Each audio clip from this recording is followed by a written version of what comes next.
नमः कर्माणि विकृतं शमः एवं तैनान्यते तस्ति न कर्मलिप्यते हरेः एताम्बरं शेतविलेखसुप्ता भक्ता फलभूषितदीर्घभूरिः भवान् कपीते शरीरशक्तिं वन्दः पूर्णकृपानिधानम् आनन्दमानन्दकरं प्रसन्नं ज्ञानस्वरूपं निजबोधयुक्तं योगेशमेध्यम् अपरोगवैद्यं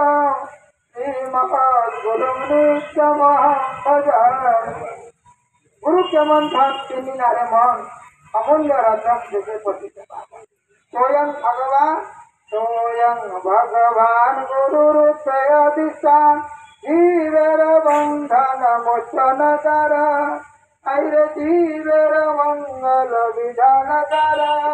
श्रीमय शांतम सद्विदानंदम गुरु आत्मा भगवान ऐरे गुरु ब्रह्म नित्य लगर नित्य पुरुष सच्चिदान में घटित भक्ति अधिकारी अकुलेर कांडारी मानव दत्त महाप्राण ठाकुर महाराज रात्र चरण में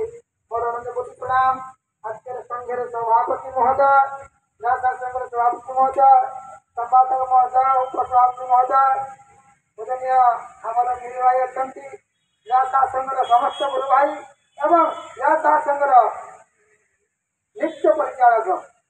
पूज्य चरण श्री दुर्गाचरण भाई चरण के मोर जयगुरु संभाषण समस्त जयगुरु संभाषण ये जो जिनिस आम पढ़िले गुरु होती किए स्वयं भगवान गुरु रूपे अधिष्ठान जीवेर बंधन मोचन कारण ये जीवर बंधन कौन ठाकुर कहते सांस्कृतिक भाई कहले आसिक मारे आप आसिक बंगला कहे समस्त बंगला बुझे ठाकुर बालिका को बंगला कहले आम्ही काही अधोपती रात्री उठे तुलते एधर मध्य आत्मार सर्व ज्ञान प्रदान करते हे जुगार शीतेर मध्य मानव जाति के श्रेष्ठ ज्ञान आत्मार सर्व ज्ञान दान करते तर आत्मा सर्व ज्ञान की अगर बोलते आम्ही नित्य पर नित्य पुरुष सच्चिदानंद घनचित्र तुम्ही मानव कल्याण शाश्वत ये होचे हमारे स्वरूप। महाप्रभु कौन कहले महाप्रभु कहले ये स्वरूप कृष्णेर नित्यदास ता नाम दास कार ठाकुर यही सब भाई कहते कौन गोटे भल कथा कहूँ ठाकुर नित्य विराजमान प्रतिदिन